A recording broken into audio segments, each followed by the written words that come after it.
السلام عليكم ورحمة الله وبركاته. اللهم صل وسلم وبارك على أفضل الخلق وعلى آله وصحبه أجمعين. أهلا وسهلا بكم حبايبي هنا في قناتي، قناة مطبخ سلوى. يا رب تكونوا بخير. النهاردة هنعمل ايه مع بعض؟ النهاردة هنعمل مع بعض العاشورة. العاشورة دي عبارة عن ايه؟ عبارة عن قمح بننقعه. بصوا انا معايا كمية القمح بتاعتي دي، ده نص كيلو قمح انا نقعاه من بالليل للصبح، وغسلاه كويس جدا ومنقياه. وبعد ما نقعته كويس جدا قمت بقى دلوقتي اهو قلت اما اسويها بقى واعملها معاكم.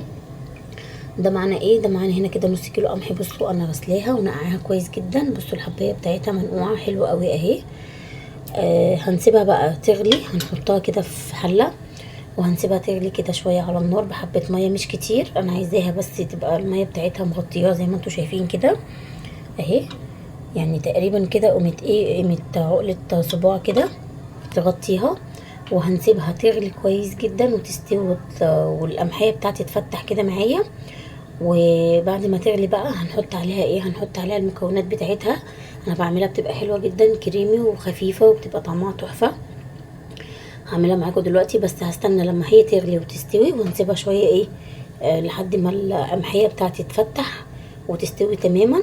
وهوريكم بقى هنعمل فيها ايه. انا دلوقتي ولعت عليها البوتاجاز اهو، هسيبها ربع ساعه تغلي وبعد ما تغلي هوريها لكم. بصوا معايا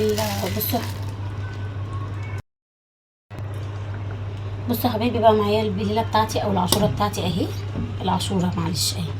بصوا استوت خلاص اهي معايا، بقت زي الفل وشربت الميه بتاعتها. بصوا شربت الميه خالص اهي، بس فيها على خفيف كده ميه. هعمل ايه بقى؟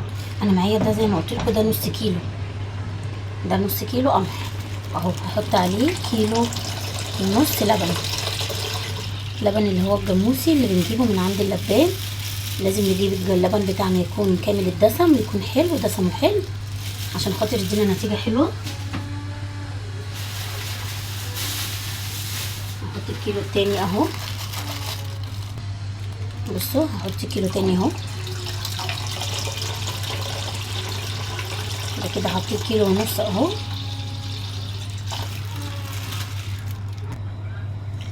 حطيت كيلو ونص زي ما قلت لكم اهو.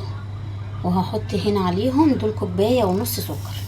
بصوا يا جماعه، لما تيجوا تعملوا العاشوره او لما تيجوا تعملوا رز بلبن او مهلبيه، ما تحطوش السكر الغامق. السكر الغامق هيغمق معاكم الوصفه وهيخلي لونها مش حلو، وهيخليها مش لونها ابيض كده وفاتح وجميل. انما السكر الابيض زي ما قلت لكم هيخليها حلو. هو اي نعم ما بيسكرش زي السكر الغامق، بس بيخلي الوصفه بتاعتك لونها فاتح وجميله. ممكن تزودوا الكميه اللي انتوا عايزينها من السكر. ده انا حاطه هنا كوبايه ونص سكر. عايزين تزودوا اكتر من كده زودوا، مش عايزين تزودوا هتبقى حلوه كده بالنسبه لكم تمام. انا بالنسبه لي التسكيره بتاعت البليله بتاعتي دي او العاشوره بتاعتي دي مظبوطه تمام. يعني سكرها كده مظبوط جدا، ولا هي مسكره ولا هي ايه ولا هي دلع. هسيبها بقى تغلي شويه واللبن كده ياخد ويدي كده مع بعض ويبتدي يغلي معاها وتتشرب من اللبن. هقول لكم هنحط عليها ايه تاني. بصوا حبايبي، العاشوره بتاعتي بقت جميله اهي، بتغلي في اللبن، شربت من اللبن كويس اهي. بصوا حلوه جدا، واللبن مطلع الدسم بتاعه ما شاء الله. اللهم صل على النبي، اللهم بارك. يعني اللبن مطلع دسمه جميله جدا. بصوا بقى، عشان انا بعمل لها خطوه كده يعني اختياريه، لو عندكم لو مش عندكم خلاص مش لازم تعملوها. بصوا انا بحط لها ايه؟ بحط لها اساسي معايا معلقتين اهو. بصوا عاملين ازاي؟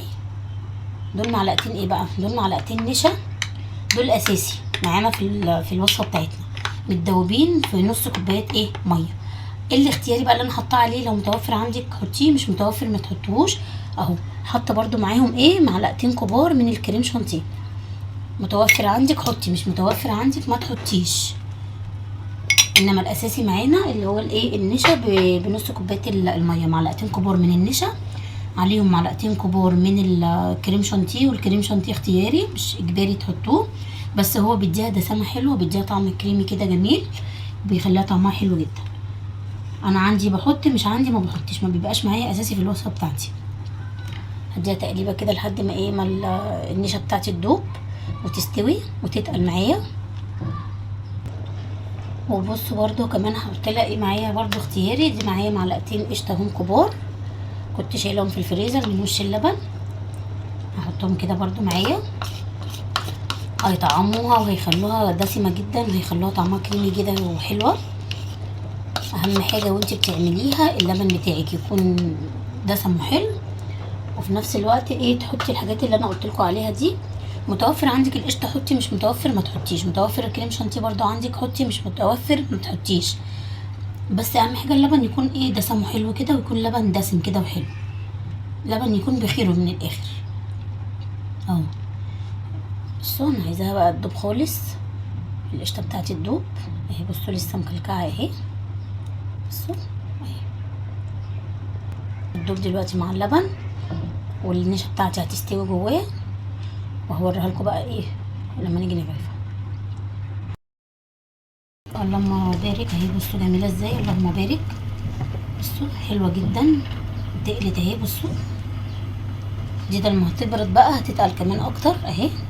كريمي وطعمها حلو جدا ودسمه كده وغنيه كده وطعمها جميل. نحط بقى في الاخر ايه، نحط عليها كيس فانيليا واحد بس، عشان خاطر الفانيليا ايه ما تمررش معانا لما نكترها. كيس واحد بس ونطفي عليها.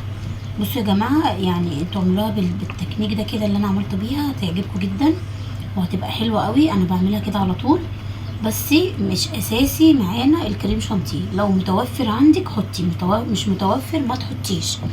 وزيه برضو القشطه، بس انا القشطه عشان على طول بتبقى متوفره عندي، لان على طول بشيلها من على وش اللبن وبحطها في الفريزر كده في علبه، وقت ما بعمل بيها اي حاجه محتاجاها فيها. بعمل بسبوسه، هعمل رز بلبن، هعمل عاشوره زي كده، هعمل معانا ان شاء الله رز معمر. هعمل لكم الحاجات دي ان شاء الله برضو. بتبقى حلوه، بتبقى ايه، بتبقى مفيده يعني، بتبقى معايا في التلاجة وبتنفعني يعني بتنفعني ولا لما بكون محتاجاها. هغرفه بقى في الاطباق، هغرفها في الاطباق دلوقتي وهوريها لكم دلوقتي لما اغرفها. بصوا بقى يا جماعه العاشوره بتاعتي، بصوا عامله ازاي.